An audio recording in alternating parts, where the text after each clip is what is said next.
जय श्री कृष्ण मित्रों, आइए देखते हैं सुमित ज्ञान यूट्यूब चैनल में। स्वागत है सभी दर्शकों का हमारे सुमित ज्ञान यूट्यूब चैनल में। आज मैं आप लोगों के समक्ष में महाराज विक्रमादित्य की वो कथा सुनाने के लिए जा रहा हूं जो चंद्र ज्योति ने राजा भोज को सुनाई थी। चंद्र ज्योति ने राजा भोज से कहा, मैं चंद्र ज्योति पुतली अपने राजा विक्रमादित्य की एक कथा सुनाती हूं। परोपकार के लिए वे किस तरह अपने प्राणों को संकट में डालने से भी नहीं हिचकते थे। इस कथा के माध्यम से तुम इस बात को समझोगे, यदि आपने उन जैसा परोपकार किया है तो इस सिंहासन पर बैठने के अधिकारी हो। यह कहकर 21वीं पुत्री ने कथा सुनानी आरंभ की। राजा विक्रमादित्य प्रजा की सुख शांति के लिए सदैव प्रयासरत रहते थे। एक बार उन्होंने प्रजा की खुशहाली के लिए एक यज्ञ करवाने की सोची। उस यज्ञ की तैयारियों के विषय में वे अपने मंत्री सहित अन्य विशेष दरबारियों के साथ वार्ता में व्यस्त थे कि तभी वहां राजा के सेवक ने आकर सूचना दी कि मंत्री जी का नौकर शीघ्र मंत्री जी से मिलना चाहता है। राजा से आज्ञा लेकर मंत्री जी नौकर से मिलने गए। मिलने के पश्चात जब मंत्री जी दरबार में पहुंचे तो उनके चेहरे पर चिंता की लकीरें साफ साफ दिखाई दी। उन्होंने आते ही राजा से घर जाने की अनुमति ली। राजा ने उनका चेहरा देखा तथा उनकी चिंता का कारण पूछा, मगर महामंत्री ने बहाना बना दिया। वह बोला, राजन मैं जरा घर होकर आता हूं, मेरी पत्नी ने मुझे किसी कार्यवश बुलाया है। अवश्य, राजा ने अनुमति देते हुए कहा, यदि मेरे योग्य कोई सेवा हो तो निसंकोच कहना। महामंत्री के जाते ही उत्सुकता में भरे राजा विक्रमादित्य ने महामंत्री के नौकर को बुलाकर पूछा, ऐसा प्रतीत होता है कि महामंत्री किसी चिंता में हैं और अपनी चिंता का कारण मुझसे छुपा रहे हैं। मुझे बताओ कि वे किस कारण अपने घर गए।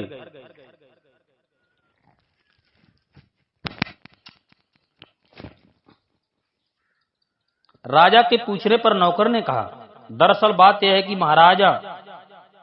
महाराज की महामंत्री की एकमात्र पुत्री सुलक्षणा बहुत दिनों से अस्वस्थ है। उसे कौन सा रोग हो गया है, इसे अच्छे से अच्छे वैद्य हकीम भी नहीं समझ पा रहे हैं। वह दिनों दिन अस्वस्थ होती जा रही है। मैं जब महामंत्री जी को संदेश देने आया उस समय उनकी पुत्री का स्वास्थ्य बहुत ज्यादा खराब हो गया था। ओहे, ऐसे धैर्यवान और स्वभाव वे भक्त हैं हमारे महामंत्री। वे नौकर की बात सुनकर मन ही मन सोचने लगे, मेरे यज्ञ की तैयारियों में बाधा न हो, इसलिए उन्होंने अपनी युवा पुत्री के महारोग की जानकारी मुझे न होने दी। उन्होंने तुरंत राज वैद्य को बुलाया और पूछा, वैद्यराज, हमारे महामंत्री की पुत्री के अस्वस्थ होने की बात अब मुझसे छुपी नहीं रही। आपने अवश्य ही उसका उपचार किया होगा। जी हाँ राजन, मेरे उपचार में वह भी चल रही है। मेरे उपचार में वह अब भी चल रही है। रोग क्या है वैद्यराज? राजा ने पूछा, वैद्य जी, पुत्री को रोग क्या है?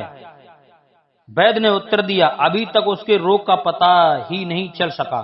मैंने अन्य वैद्यों को भी बुलाकर दिखाया, परंतु किसी को उसका रोग समझ न आया।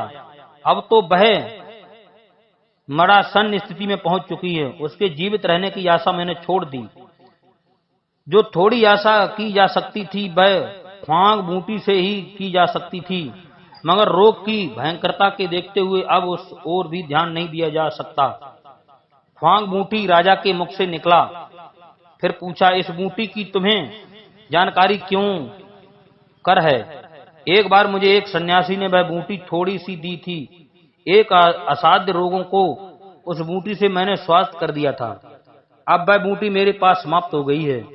उसकी खूबी यह है कि किसी रोग के लक्षण समझ में न आए और रोगी किसी भी दवा से ठीक ना हो रहा हो तो उस बूटी से ठीक हो जाता है, राज वैद्य ने कहा।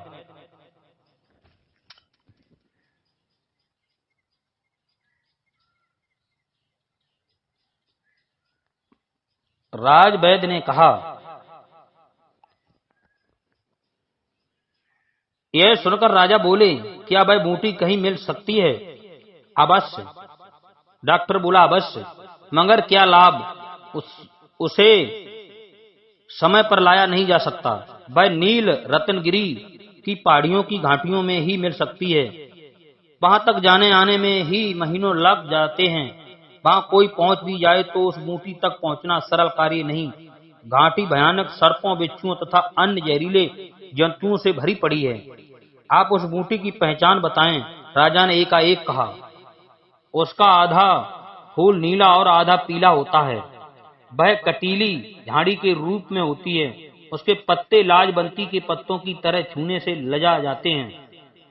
ठीक है, प्रयास करने में क्या हर्ज है, राजा ने कहा और राजवैद्य का धन्यवाद अदा कर विदा किया। राजवैद्य के जाने के बाद राजा ने स्वयं उस बूटी को लाने का विचार किया।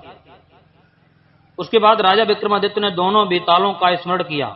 उनके उपस्थित होने पर राजा ने उन्हें नील रत्नगिरी की पहाड़ियों पर पहुंचने का आदेश दिया। बेतालों ने आदेश का पालन किया और राजा को उनकी इच्छा अनुसार जगह पर छोड़ दिया। पहाड़ी पर पहुंचकर राजा ने घाटी की ओर का रुख किया। घाटी काफी गहरी थी। वह एक से एक भयानक वृक्षों, पत्थरों और झूड़ों से भरी पड़ी थी। घाटी में गहन अंधकार था। ऐसा प्रतीत होता था कि उस स्थान पर शायद सूर्य की रोशनी पहुंचती ही नहीं थी। ख्वांग बूटी की खोज में राजा विक्रमादित्य घाटी में प्रवेश कर गए। एकदम निर्जीव घाटी। सारा वातावरण इतना भयावह था कि आम इंसान कांप कर रह जाए। अभी राजा कुछ ही दूर चले थे कि सिंह गर्जना सुनाई दी। राजा ने तलवार संभाली। सिंह ने गुर्राहट के साथ छलांग मारी।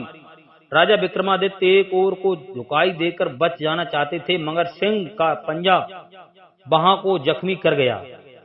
जब तक सिंह पलटकर दोबारा आक्रमण करता, राजा ने तलवार का भरपूर प्रहार कर सिंह के प्राण ले लिए। अभी राजा कुछ ही आगे बढ़े थे कि उन्हें भयानक सर्पों का एक झुंड नजर आया जो फन उठाए फुफकार रहे थे। राजा ने पत्थर के टुकड़े उठाकर उनके आसपास फेंक कर उनको मार्ग से हटा दिया। मार्ग की इस रुकावट को दूर करके वे आगे बढ़े ही थे कि उन्हें लगा उनके कदम पीछे खिंचते जा रहे हैं। फिर जैसे उनका सारा शरीर हवा में उड़ गया। संभलते संभलते उन्होंने देखा कि वे एक भयंकर अजगर के मुंह में समाते जा रहे हैं। अजगर ने सांस खींचकर उन्हें अपनी ओर खींच लिया था। वे पलक झपकते ही उसके मुंह में समा गए। इस तरह राजा अजगर के पेट में समा गए। अजगर के पेट में पहुंच जाने के बाद भी उन्होंने साहस न खोया। उन्होंने अपनी तलवार निकाली और एक ही बार से अजगर का पेट फाड़ डाला और बाहर आ गए। मगर इतनी ही देर में उसके पेट की गर्मी से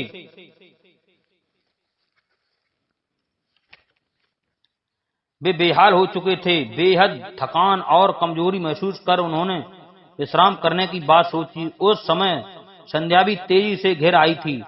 अंधकार में घाटी में आगे बढ़ना व्यर्थ की चेष्टा थी। वे समीप के घने वृक्ष पर विश्राम के लिए चढ़ गए। सूर्योदय होने पर वे पेड़ से उतरे और फिर खतरों से जूझते हुए ख्वांग बूटी की तलाश करने लगे। वे सारा दिन घाटी में ख्वांग बूटी ढूंढने के लिए इधर उधर भटकते रहे, लेकिन कामयाब न हुए। सूर्यास्त के साथ ही घना अंधकार छा गया। अब क्या हो, राजा ने मन ही मन सोचा। चंद्रदेव के दर्शन हो जाते तो बूटी खोजने में मदद मिलती। उनका ऐसा सोचना ही था कि आकाश में चंद्रमा खिल उठा। राजा के आश्चर्य की सीमा न रही। चंद्रमा के प्रकाश में उन्होंने देखा उनसे कुछ ही दूरी पर नीले पीले रंग के फूलों वाले पौधों की झाड़ दूर तक फैली चली या गई है। उसकी पत्तियां भी लाजबंती की पत्तियों जैसी उस समय सुकड़ी हुई थीं। उन्हें देखकर राजा बड़े प्रसन्न हुए और सोचने लगे, अवश्य ये ख्वांग बूटी है। उन्होंने उसके निकट पहुंचकर देखा, बूटी के चारों ओर बड़े बड़े बिच्छुओं का झुंड है, जो अपना टंक उठाए इधर उधर विचरण कर रहे हैं। राजा ने एक डाल तोड़ी और बिच्छुओं को उधर इधर कर अपना रास्ता साफ किया तथा आगे बढ़कर उन्होंने तलवार से बूटी का काफी भाग काटा और लौट चले। लौटते हुए उन्होंने आकाश की ओर हाथ उठाकर चंद्रदेव को प्रणाम करते हुए कहा, आपका बहुत बहुत धन्यवाद चंद्रदेव, आप दर्शन न देते तो आज की रात भी व्यर्थ जाती। राजा विक्रमादित्य के यह कहते ही आकाश से प्रकाश का एक तीव्र पुंज धरती की ओर आता दिखा। उस प्रकाश से पूरी घाटी जगमगा उठी। फिर देखते ही देखते उस प्रकाश पुंज से निकलकर सशरीर चंद्रदेव राजा विक्रमादित्य के सामने आशीर्वाद मुद्रा में आ खड़े हुए और बोले, हे विक्रमादित्य, तुम्हारे इस महान कार्य से मैं अत्यंत प्रसन्न हुआ हूँ। राजा होकर भी तुमने अपने महामंत्री के दुख दर्द को जाना और निस्वार्थ भाव से खतरों से जूझते हुए बूटी लेने आ गए। तुम्हारा यह कार्य यज्ञ ही नहीं महायज्ञ करने से भी बढ़कर पुण्य का कार्य है। लेकिन अब महामंत्री की पुत्री को बूटी की नहीं अमृत की आवश्यकता है। यह बूटी अन्य दुखों के काम आएगी। मैं तुम्हें अमृत देता हूँ, महामंत्री की पुत्री के मुंह में डाल देना, उसके शरीर में प्राण लौट आएंगे। तो इसका अर्थ संकेत सुर में राजा ने पूछा। हाँ, वह अमृत को प्राप्त हो चुकी है, लेकिन यह अमृत उसे नया जीवन प्रदान करेगा। मेरा आशीर्वाद है, यह लो। कहकर चंद्रदेव ने राजा को अमृत दिया। राजा ने धन्यवाद अदा किया। उसके पश्चात चंद्रदेव राजा को आशीर्वाद देकर वापस लौट गए। चंद्रदेव के जाने के उपरांत राजा ने बेतालों का स्मरण किया तथा उनकी मदद से अपनी नगरी पहुंचे। तत्पश्चात उन्होंने वैदराज को ख्वांग बूटी दी और महामंत्री की पुत्री को अमृत पिलाकर नया जीवन दिया। राजा के इस महान कार्य की चर्चा दूर दूर तक फैली। कथा सुनाकर पुतली ने कहा, हे राजा भोज, क्या तुमने कभी अपने जीवन में ऐसा परोपकार कार्य किया है? यदि किया है तो तुम निसंदेह इस दिव्य सिंहासन पर बैठने के योग्य हो, अन्यथा नहीं। पुतली के प्रश्न का कोई उत्तर न पाकर राजा भोज निराश मन से अपने महल की ओर लौट पड़े। 22वें दिन जब राजा भोज सिंहासन पर बैठने के इरादे से बढ़े तो सिंहासन की 22वीं पुतली ने उनका मार्ग रोक लिया। जय श्री कृष्णा। मित्रों, हमारे चैनल को सब्सक्राइब करें, लाइक करें और भी ज्ञानवर्धक वीडियो इसी तरह पाएं। जय श्री कृष्णा। जय जय श्री सीताराम।